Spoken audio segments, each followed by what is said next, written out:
بسم اللہ الرحمن الرحیم۔ قرآن پاک میں اللہ پاک نے قیامت کا ذکر کرتے ہوئے بہت بار فرمایا کہ یہ بات صرف اللہ کو معلوم ہے کہ قیامت کب آئے گی۔ سورہ الاعراف میں اللہ پاک یوں فرماتا ہے، یہ لوگ تم سے پوچھتے ہیں کہ آخر وہ قیامت کی گھڑی کب نازل ہوگی، کہو اس کا علم میرے رب ہی کے پاس ہے، اسے اپنے وقت پر وہی ظاہر کرے گا۔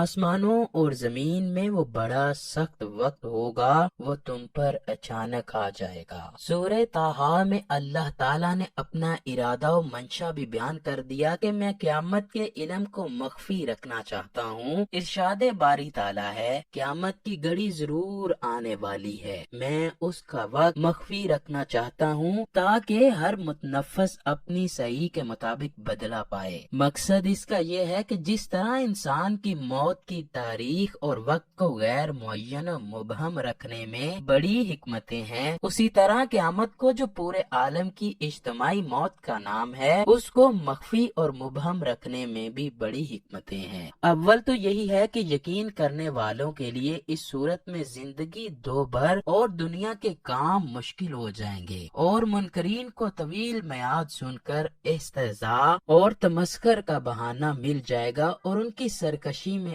اور اضافہ ہوگا۔ اس لیے بتقاضۂ حکمت اس کی تاریخ کو مبہم رکھا گیا تاکہ لوگ اس کے لیے ہولناک واقعات سے ہمیشہ ڈرتے رہیں، اور یہ ڈر ہی انسان کو جرائم سے باز رکھنے کا سب سے زیادہ مؤثر علاج ہے۔ ناظرین گرامی، بے شک قیامت کے وقت کا تو ہمیں نہیں بتایا گیا، لیکن ہمارے پیارے نبی حضرت محمد صلی اللہ علیہ وآلہ وسلم نے قیامت کی کچھ نشانیاں ہمیں ضرور بتائی ہیں کہ جن کے بعد قیامت برپا ہو جائے گی۔ رسول اللہ نے قیامت سے قبل بہت سی علامات کے ظہور کی پیشن گوئی فرمائی ہے۔ چند علامات عمومی ہیں جنہیں علامات صغریٰ کہا جاتا ہے، اور بعض غیر معمولی علامات کا ذکر فرمایا ہے جنہیں قیامت کی بڑی نشانیاں یعنی علامات کبریٰ کہا جاتا ہے۔ ان علامات کبریٰ میں سورج کا مغرب سے طلوع ہونا، دابۃ الارض ایک خاص جانور کا ظاہر ہونا، دجال کا ظہور، حضرت عیسیٰ علیہ السلام کا نازل ہونا وغیرہ شامل ہیں۔ یہ سبھی قیامت کی بڑی نشانیاں کہلاتی ہیں۔ یہ ایسی نشانیاں ہیں کہ جس سے ہر کوئی جان لے گا کہ اب قیامت برپا ہونے والی ہے۔ لیکن ان علامات کبریٰ سے پہلے ایک آخری رمضان آئے گا جس کے بعد یہ نشانیاں ظاہر ہوں گی۔ حضرت انس رضی اللہ تعالیٰ عنہ سے مروی ہے کہ رسول اللہ صلی اللہ علیہ وآلہ وسلم نے فرمایا، جب قیامت آنے والی ہوگی تو وقت ایسے گزرے گا کہ ایک سال مہینوں کے برابر ہو جائے گا، مہینے دنوں،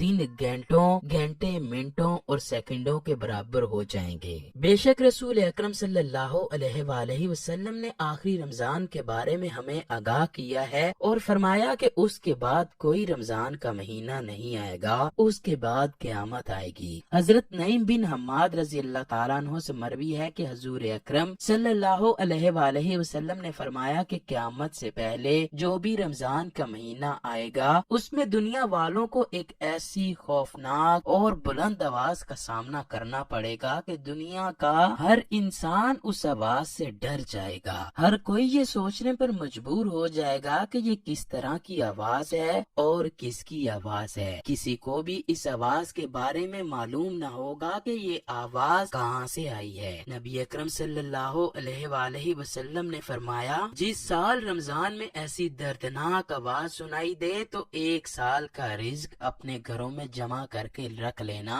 کیونکہ اس کے بعد اللہ تعالیٰ دنیا سے رزق اٹھا لے گا۔ یہ رمضان کا مہینہ حضرت امام مہدی کے دور سے پہلے آئے گا۔ اس رمضان مبارکہ میں سورج گرہن بھی لگے گا اور آسمان پر کوئی نور سا چمکتا ہوا نظر آئے گا۔ ملک شام میں مسلمانوں پر ظلم و ستم اور قتل عام ہو جائے گا۔ جب رسول اکرم فرما رہے تھے کہ آخری رمضان میں ایک زوردار آواز آئے گی جس کے بعد اس سے اگلا رمضان نہیں آئے گا بلکہ قیامت آ جائے گی، تو صحابہ نے دریافت کیا، اے اللہ کے نبی، یہ خطرناک آواز رمضان کے کس عشرے میں آئے گی؟ پہلے، دوسرے یا تیسرے عشرے میں یہ آواز سنائی دے گی؟ رسول اکرم صلی اللہ علیہ وآلہ وسلم نے فرمایا، یہ آواز رمضان کے دوسرے